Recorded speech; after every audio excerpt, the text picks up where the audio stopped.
As most people would have started a business would know, the task of setting up a store, whether physical or online, could be daunting and tasking.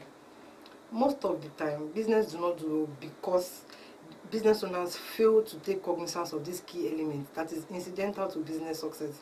And one of these elements that can either make or mar a business is legal compliance. You might be wondering, what is legal compliance? Legal compliance is the way through which a business complies with legal requirements regulating the business environment, sector, or geographical location of a business.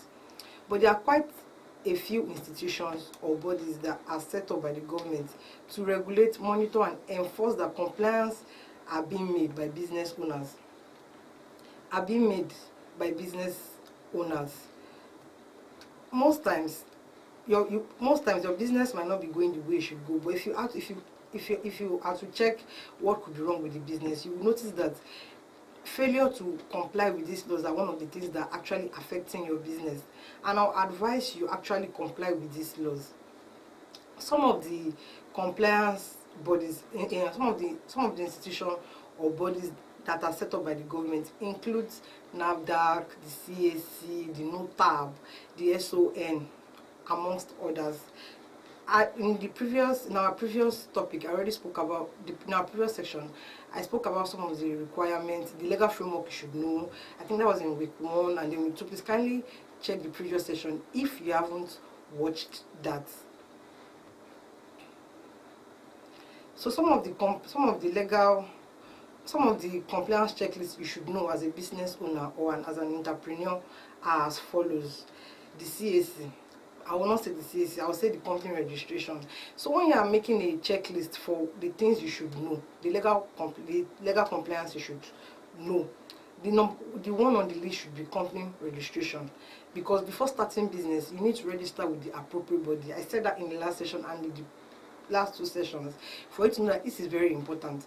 Before thinking of setting up a business or when that idea is coming, please and please, before going into the business, I would advise you to register your business, your company, or incorporate your companies.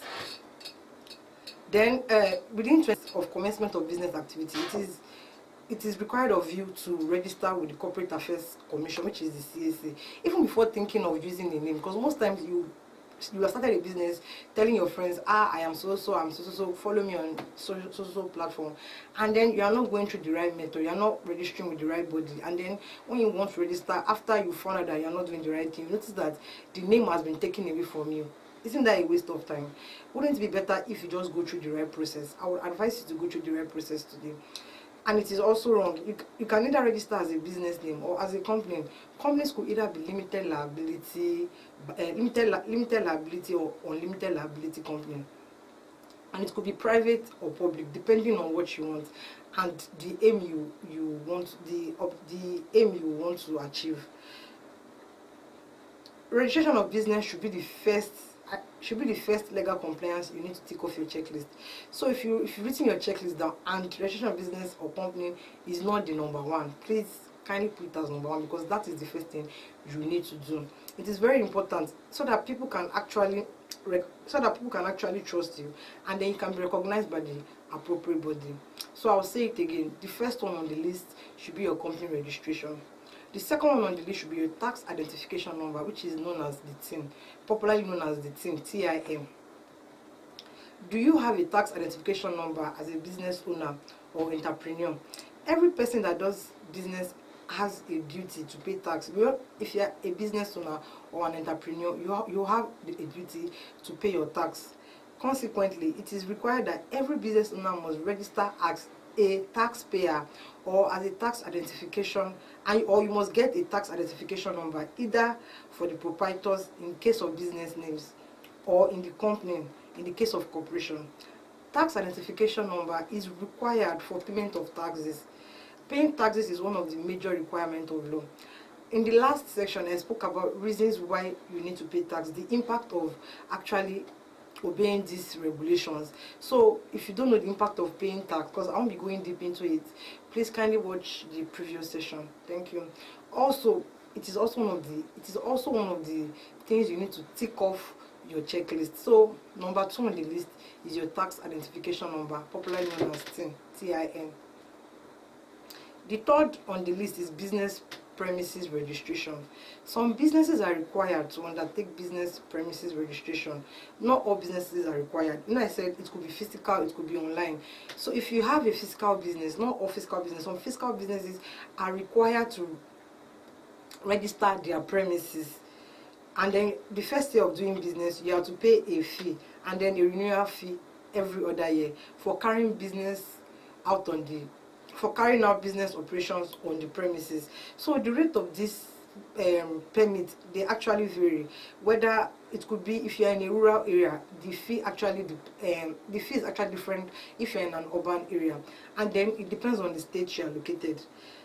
Some states actually mandate that an individual or organization register their business premises. So don't be surprised when you open and then some agent comes to you and they're asking you to bring your certificate, bring your receipt, and you're wondering, what receipt, what is this? Imagine them coming to you and after disturbing you and everything, and then you're not saying business is not moving. If you have to check back, you notice that failure to actually obey these laws are one of the reasons why you are not like doing well in terms of business. If you bribe one person today, bribe the other person tomorrow, how do you want your business to move? It's better you follow these procedures and the compliance that are laid down. So some of the states that Ogun, Ondo, Kwara, and so on. So if you're in some of these states and you don't know, please, or if you're about to start a business, it's either you kindly go and check if it is required for you to pay your business permit registration. Please kindly do that. Then the fourth on the list is the NAFDAC registration number. Last week I also spoke about NAFDAC, the benefit of NAFDAC. So if you are into regulated products such as packaged foods, drugs, chemicals, it is mandatory. This is a mandatory requirement that producers of these products should obtain. Like, you need to obtain a NAFDAC registration number for each of your products. So before you start producing these chemicals, these drugs, don't do I'll do it in my room and then please just go through the right body. You need a NAFDAC registration number. So if you don't have this and you are complaining that business is not doing this is one of the reasons why business is not going the way it should go. So please, I will urge you to do the right thing. And again, they carry out inspection. They can just come and just say they want to check your facility and everything. Make sure everywhere is like everything you need to do are up to date. So this agency, they are responsible for controlling, maintaining distribution, advertisement, exportation, importation, manufacturing, and registration of the categories of products such as chemicals, drugs, consumables, cosmetics, medical services, etc. So the fifth on the list, I'm not sure if you've heard of this, but there's another one on the list, which is the environmental impact assessment. So before commencing on a project that may likely cause significant impact on the environment, you'll be needing an assessment. So whether public or private project, you would have to go through the right body to seek an assessment if your project could actually impact negatively on the environment. You will need an assessment. So section 2 sub 1 of the Environmental Impact Assessment Act requires an assessment of public or private project likely to have a significant, that's a negative impact on the environment. Section 2 sub 4 of the Act also specifies that that you need to write an application to the NESRA, that's the National Environmental Standards and Regulation Agency, before embarking on projects for their environmental assessment to determine if approval should be granted or not. So when you actually write this application to them, you need to wait for them to approve. It's either they approve or they do not. So kindly do this. It is mandatory for businesses taking up development activities such as creation of parks, mining, quarries, agro-allied fisheries, and other related industries. So if you are in this industry, please and please, you need to seek you'll be needing an assessment. You seek the consent of the NESRA, and then An environmental impact assessment is required for development projects that are likely to have a significant adverse effect on the environment. This assessment is required in order to produce a report on the effect of the development activity on the environment. Then the eighth one on the list, that's the checklist you need to tick off your list. That is when you fulfill them, just write a list. Make sure these things I'm saying are in the list. And then once you fulfill them, just tick it off. Oh, I've done company registration, I've done NAVRAC registration number, I've done so you will know which one and which one you have not done. And if you've not done these things, there is no problem. You can still do them. It's not too late for you to do them. Just approach the right person that could put you through, that will put you through these things. So the 8th compliance checklist I have here is Standard Organization of Nigeria. We all know, some of them call them SON. SON. So the Standard Organization of Nigeria is the apex body that is charged by the virtue of Standard Organization Act with the responsibility of certifying that locally manufactured products comply with the industry standards. So they make sure that any product that is produced locally comply with the industry standards. So before a product is certified, the organization ensures it complies with the requisite industrial standards as applicable to each product or services. Business must ensure that manufactured products get requisite certification from SON. So as I get certificate from all these bodies, you will need a certificate from SON if you are into things that are produced locally.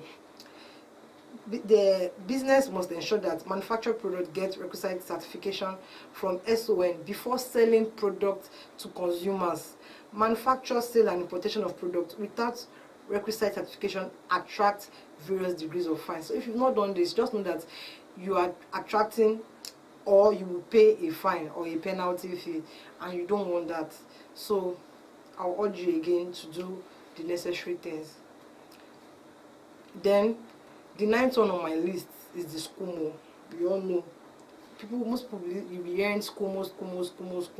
So the 9th one on my list that you need to tick off your list is the Special Control Unit Against Money Laundering, SCUMO. So the SCUMO is charged with the responsibility of monitoring, supervising, and regulating the activity of designated non-financial institutions in the line with the Money Laundering Act 2011 and Prevention of Terrorism Act 2011. A DNFI, which is a designated non-financial institution, must register with the SCUMO and give reports and give regular report to it. So you are wondering, who are these DNFIs? That's the designated non-financial institutions. Section 25 of the Money Laundering Act defines DNFIs as dealers in jewelries, luxury goods, cars, precious stones, metal, real estate, estate developers, estate surveyors, valuers, estate agents, chartered accountants, audit firms, tax consultants, clearing and settlement companies, hotel, casinos, practitioners of mechanized farming, NGOs, or other businesses as the Federal Ministry of Trade and Investment or appropriate regulatory authorities may from time to time designate. The regulation of these DNFIs by SCUMO is to help curb money laundering by monitoring closely the funding and financial status of this institution. So SCUMO evidences that monitoring, supervision, registration of the DNFIs, providing vital information relating to DNFIs money trace to assist criminal investigation. SCUMO certificate will be issued to you by the EFCC, and it serves as a proof that this organization bank account is not used for money laundering activities, and it certifies that your organization is legitimate. So why have you not gotten your SCUMO today?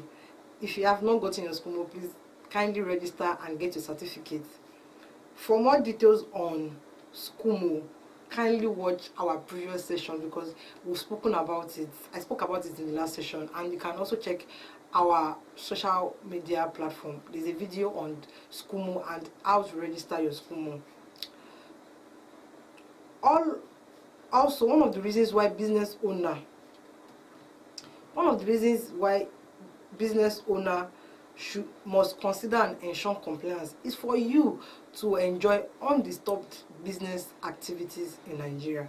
It is essential for businesses to ensure that they fully comply with this requirement of law in order for you to ensure that you enjoy full legitimacy and maximize every single economy and even political opportunity. So I would just list this checklist. So in case you were not in the beginning, you didn't join us at the beginning of the session, you would hear them and then write it down. You can just listen to what I say and then write it down. And then one of these days, try to see the one you fulfilled and the one you are here to fulfill so that you will know what to do next. So the first on the list I said was company registration. And then I also mentioned business permit registration, mentioned NAFDAC registration number, standard, I mentioned SON, standard organization,